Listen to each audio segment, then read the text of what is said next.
Hello, I wanted to spend some time today looking at different watercolour papers and comparing their properties and basically just familiarising myself with them. I've only used cellulose or wood pulp paper before, and I've recently had some 100% cotton papers, so I wanted to do a comparison with those as well. I actually spent quite a bit of time today videoing me trying out different papers, and it was absolutely, it was so boring. So now that I've done those comparisons, I can whiz through it a little bit quicker and show you the finished little bits of painting that I did. So looking at the cotton papers first, there were a few things that I wanted to test out. So I made this list of things that I wanted to know. I wanted to know if I could do pen and pencil sketching just as easily on the cotton papers. Could I paint detailed edges and keep a crisp edge? What's the vibrancy like? What does a flat wash look like, and how fast does the paint dry? What's the layering capability like? And then how do granulating paints work? How do they merge and how do they granulate? And my last criteria was, well, my last test really was, do I just like using it? It probably helps if I do a quick run through of my watercolouring, just because that gives some context for what I'm looking for and why. I feel very much a novice watercolorer, and I'm not a very brave watercolorer, and by that I mean that the paintings I do, I tend to always do a pencil sketch first, where there are very defined areas for me to watercolour. So like this, with this hydrangea, I put, a lot more time into a pencil sketch, and then I can just gradually fill in each section. All my little pictures that I've shown on paintings that I've shown on here before, they follow the same format really. I draw the pencil lines,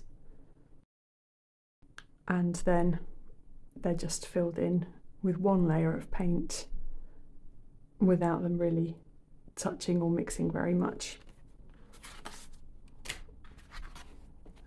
Again, this is just kind of filling in a detailed drawing to some extent.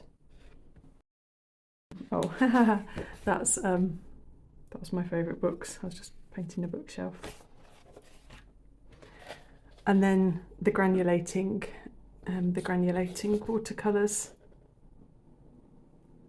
I like seeing how they operate with each other, and I just like the huge amounts of interest and texture that they create.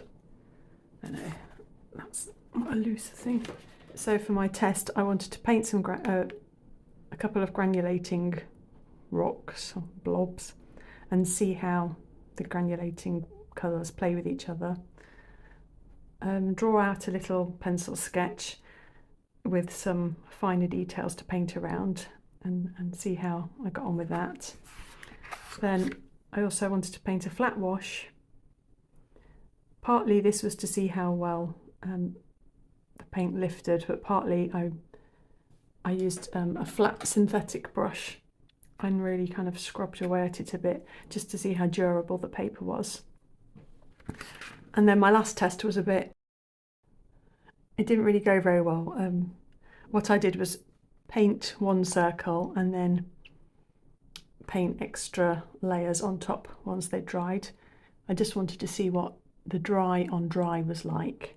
But then towards the end I dropped in some ultramarine as shadow, just to see how that would play into it as well. My flat wash was probably a better comparable exercise because I pre-mixed a load of ultramarine blue so that it was exactly the same dilution of paint going down in each. Whereas with the red one, I was just using it out the pan each time. So there are a lot of variation, but some of it is just how much pigment I've used, and yeah, so that didn't actually tell me as much as I thought it might, because I didn't really plan it very well. I think how I'm going to do this is show you extremes in what I want to achieve and hopefully you'll see what I mean by that. So first of all, this is Etchr's watercolour paper.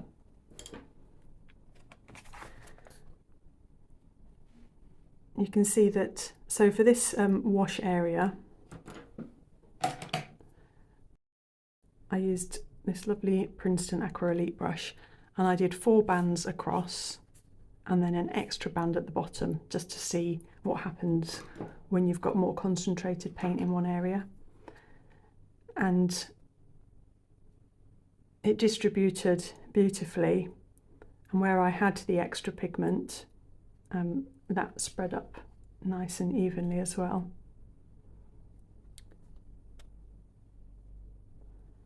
I'm not really going to talk about these because I don't think they add value to this.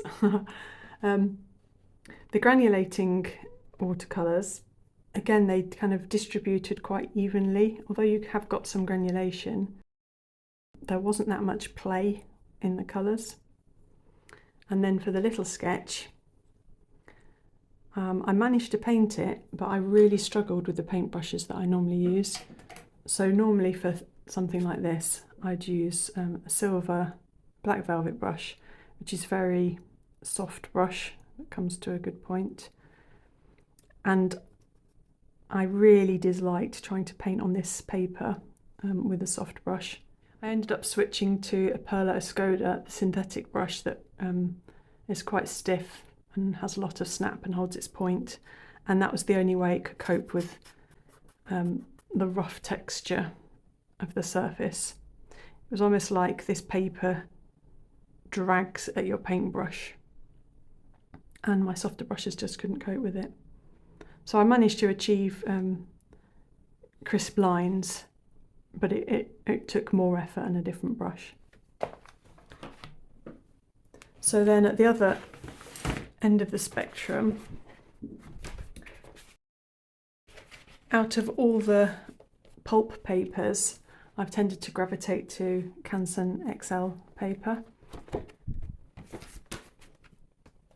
And as you can see, for washers, the Canson XL is at the top. You don't get that smooth gradient like we did on the Etchrs. There's a little bit more variation in the distribution of the pigments for the little picture, but I don't mind that in the case of the type of painting that I'm doing, because I feel like it adds texture to each segment. And although these are both cold pressed paper, and you can see that there is texture in the Canson, the overall surface is a lot smoother, and so my soft paintbrush can cope much better with that surface. And then I think you can really see the difference in how the paints granulate. When the papers are drying, the cellulose paper starts to dry much quicker. So there are some patches which are dry really quickly and other areas take longer. And so you get this kind of cauliflowering, where an area that's dried has a wetter area kind of encroaching onto it, and you get this like cauliflower edge. And I personally don't mind that for the type of painting I do, because I'm only painting in one layer, small areas. It's kind of, I don't mind that texture that's given. And I definitely prefer to see like how the pigment settles with these granulating paints on the Canson. I mean, that's much smoother and softer, but that's not the look I'm going for necessarily. And I think this is what I was maybe referring to the other night when I did a painting, and I said it felt like painting on cotton watercolour paper. It felt like the paints were less vibrant, and I think maybe it's because the pigment disperses so well. There's just a more even tone, whereas with the cellulose paper, the wood pulp paper, there's just more variation, and so it feels richer to me. Okay, so those are the kind of extremes we've got, and actually even in the red circles you can see some of the difference there.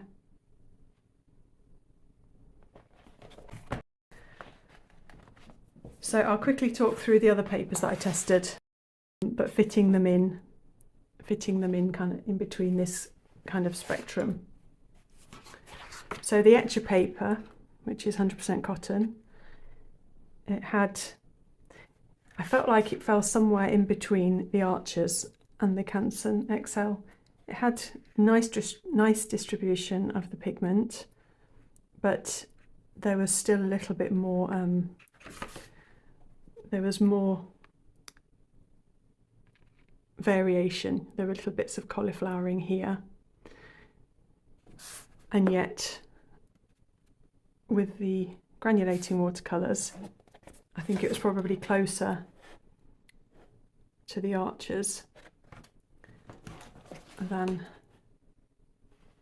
to the Canson, which isn't that surprising because they're the cotton ones. But the paper in the Etchr it has the smoother surface, a little bit like the Canson, and so when I was painting like fine detail, this paper coped okay with my my soft paintbrush, and I didn't need to change it for this one. So for me, I think that I'm going to really enjoy working with this Etchr sketchbook because it seems like a happy medium, though probably for granulating. Well, for some granulating projects, I'll stick with my Canson XL. Actually, I'll show you next. While I was swatching things out earlier, I had a delivery come, so I'll just show you that now. The postman has just visited and bought this for me. Okay, so I think it's mainly paper. I've got the little Beta series sketchbook from Stillman Burn.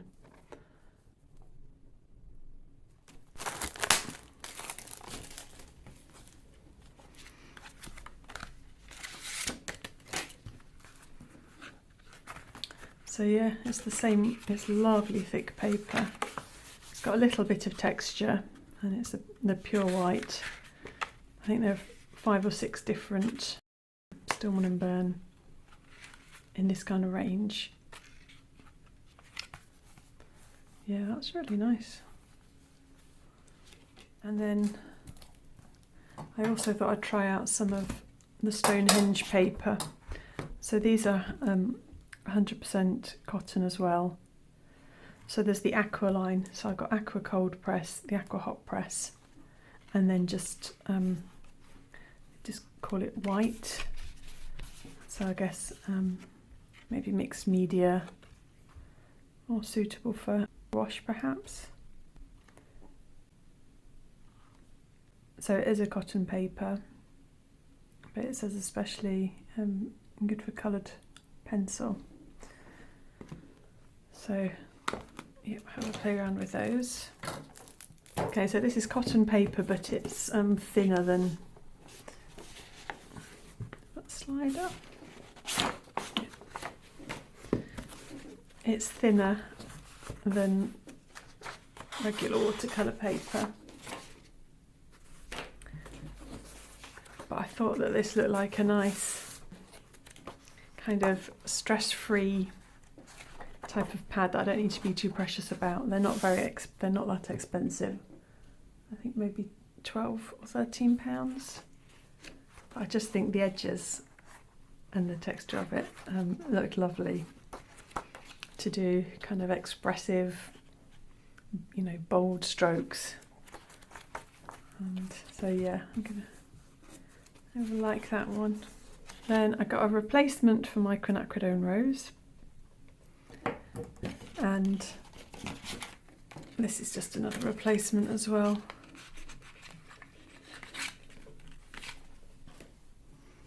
The Holbein soft white coloured pencil. This is the best white that I've found, the most opaque and soft for going over other coloured pencil. I really like it. My other one's getting a bit stumpy. And then, This is Olive Green Light, and if I show you my Roman Szmal palette,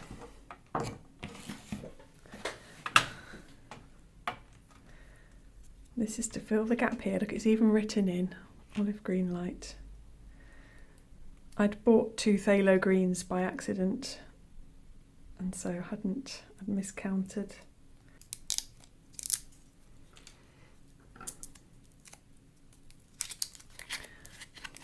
Like sweeps.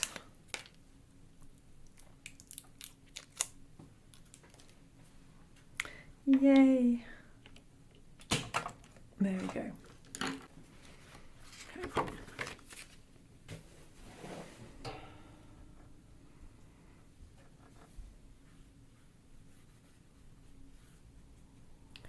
That's nice. It's similar to the deep green gold, but the deep green gold is got more yellow in it.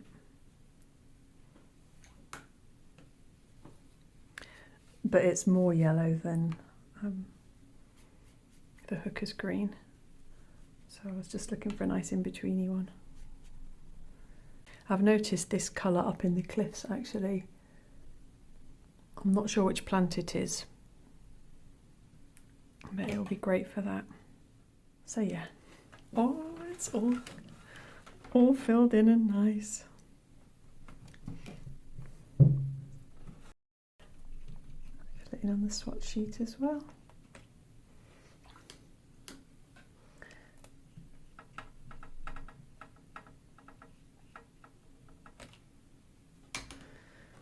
So there's a reason that I put sticky back plastic on my swatch cards, because they look all splodgy like that when they're not protected. Okay, so one of the papers I got in the delivery with this was the Stonehenge. And to be honest, it's 100% cotton. I didn't like how the granulating paints worked on it. It was smoother. It had a smoother surface than the Archers, and so my softer paintbrushes could cope with it. But it doesn't have the same kind of beautiful even distribution as the Archers does, and I didn't enjoy working on it as much as the Etchr. So yeah, it's fine, but I think I would end up choosing Archers for some things rather than this, and Etchr for some things rather than this, and Canson for other things rather than this. I showed you this Khadi Fat Book. So this is 100% cotton, but it's thinner paper. And I don't know why this book just, upside down, makes me excited. It makes me really happy. I can't wait to do things in this book. So although it's thin, the paper didn't bleed through. It made it go crinkly, and now that it's fully dried, it's evened out mainly. There's still a little bit of extra crinkliness. But I was really impressed. It had a super smooth wash. Oh, I didn't try lifting it. But I was quite impressed with that kind of pigment distribution. And it was soft enough to use with my softer brushes, the surface was. I could get nice details in it. And granulation, it was okay. Yeah, kind of in the middle there. So I think that's great fun. So that's the cotton papers that I looked at. So next up I've got a Jackson's paper. This is the 701 block. And I quite like this. I don't love it quite as much as Canson, but it did give nice granulation. It's quite a smooth surface, so it's quite nice to paint detail on, and doesn't like drag the brush too much. And it didn't have, sorry, that was me touching it when it was wet.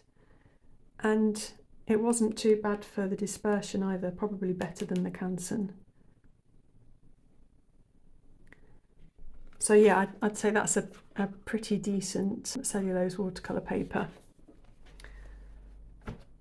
On the other hand though, I had another Jackson's watercolour paper, and this is from their like black spiral bound watercolour pads. And there's pretty much nothing I liked about this paper really. It's kind of got this regular texture, and I don't like seeing kind of a regular pattern in the texture. And so especially you can see it in the granulation, it doesn't look very natural. Sorry, I got red splodge in it there.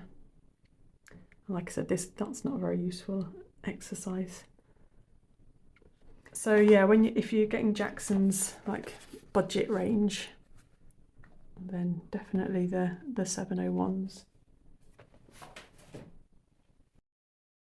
I've also got some of their other like similar ones. So this is a rough, and they come in all sorts of little sizes, and yeah, they're quite nice.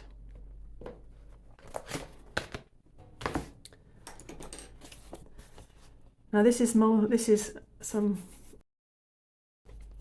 pages out of the Moleskine watercolour sketchbook, like the hardbound black ones that you get. And I just do not enjoy this paper. So compared to the Canson, which is also cellulose, it just, I don't know, don't like it much. And also it has a little bit of this almost regularities in the pattern going on, kind of similar to the it's not as bad as the Jackson's regularities, but it also kind of seemed to fade the colours more as well. I don't know why, but I know that lots of people really like the Moleskine watercolour sketchbook, so I wanted to like it, but I just don't.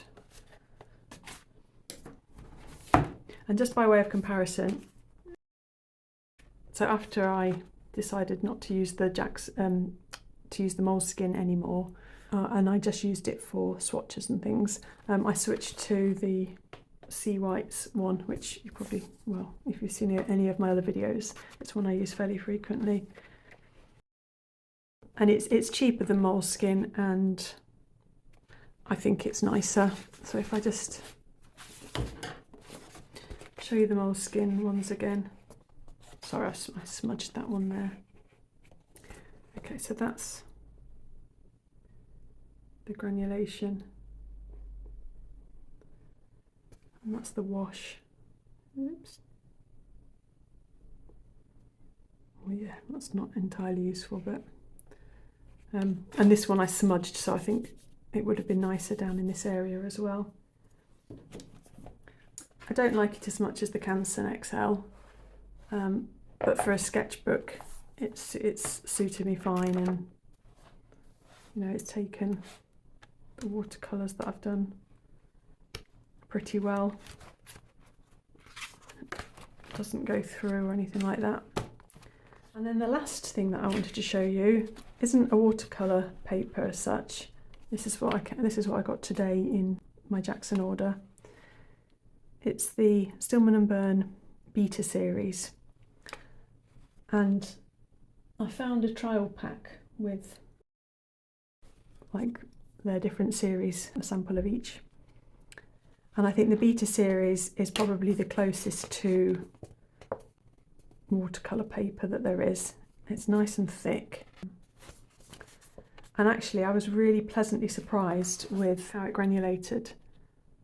I thought that was lovely, and actually the dispersion's not bad as well on it.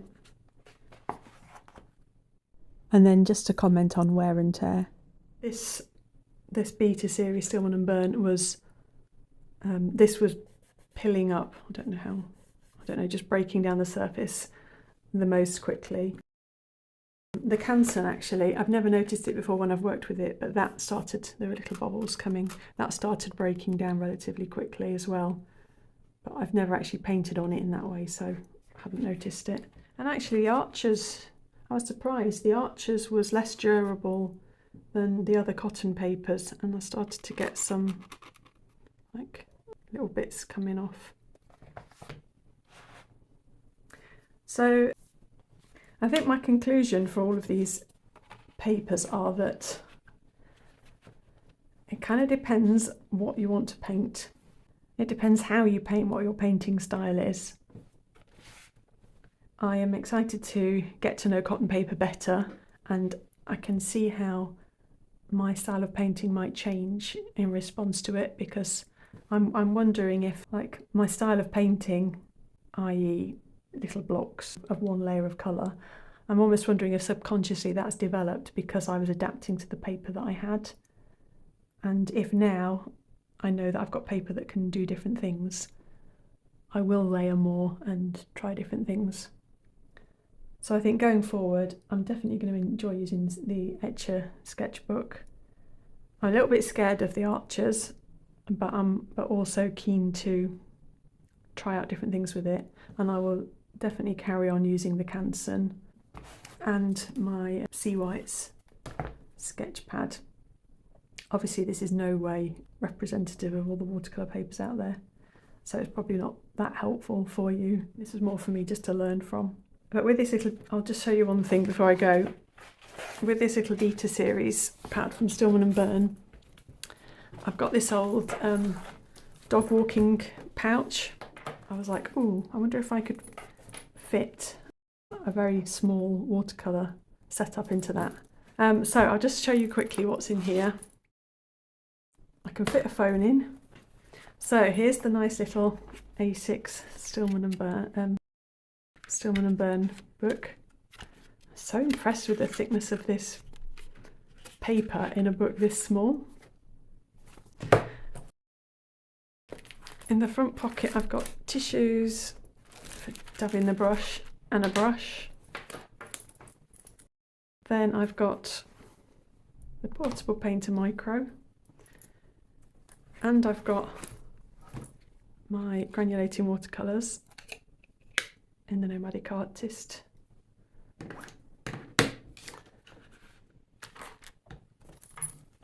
And then finally, this is something I thought about today. I sometimes make my own like makeup remover and cleanser and moisturisers and stuff, and so I'd got some of these little bottles, and I thought actually that might be good as a little water bottle, because even if you've got these tiny pallets, you still actually need water, and I don't particularly enjoy using a water brush with watercolour paints that much. So yeah, that's my tiny watercolour kit, and I'm sure I'll be giving that set a go soon. Well, thanks ever so much for watching. Hopefully someone got something from that. Bye!